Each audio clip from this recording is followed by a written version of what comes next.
Hello everyone, my name is Samuel Onyamane and I'm so excited bafethu ukuthi namuhla we are back on our sign language section which is powered by visual communication. So namuhla bafethu sidabe sibukana na tinhlobo leting-two tema deafness which is called hard of hearing and congenitally deaf. So nasikhuluma nge-hard of hearing sikhuluma ngokuthi lo muntu kuva kwakhe ku-half noma sithi partially deaf. Yes, now partially deaf like wakwakhuluma before wake weva, then le hearing yakho seyiyaqala iya-reduceka kenyalo. So ufuna like maybe kuzama kuyibooster uzama kuyi-restorisha whereby utawusebenzisa khona i-hearing aid, because i-hearing aid, okay, i-hearing aid kunakule bavame ukufaka endlebeni na unganaka nje bavame ukufaka endlebeni, so kona kwenta le sound ukuthi ibe more audible. Yeah, nabe maybe lese kwenza i-track utakhona yona le hearing aid yakhona ukudosela umsindo ukuthi kukhona kuba audible enough la kukhona kuva wena.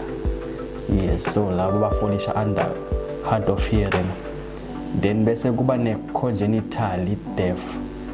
Nasikhuluma nge-congenitally deaf sikhuluma ngokuthi whereby lo muntu lo deaf i-mother language yakhe ngile sign language kude lenye spoken language la sadiko yena udepende konke la kudzingako either information whatsoever la takudzinga yena i-mother language yakhe ngile sign language lo muntu loyo ufolisha under congenitally deaf. Yeah, so then bese kuba ne-postlingual whereby lo muntu maybe uyaqala a-right eva onke ama-senses aka-sharp, then bese ukuthi at the age maybe of 10 years akayifundzele le mother language yakhe maybe lekusiswati noma lekusingisi, then-ke besoluza le hearing.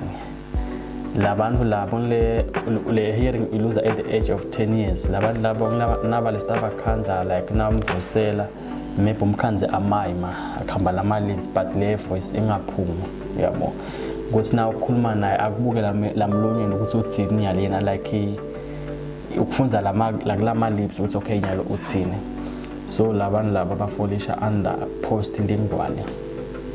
Yeah, so bafethu, thank you so much for tuning in. Don't forget to like, subscribe, share, comment. See you next time.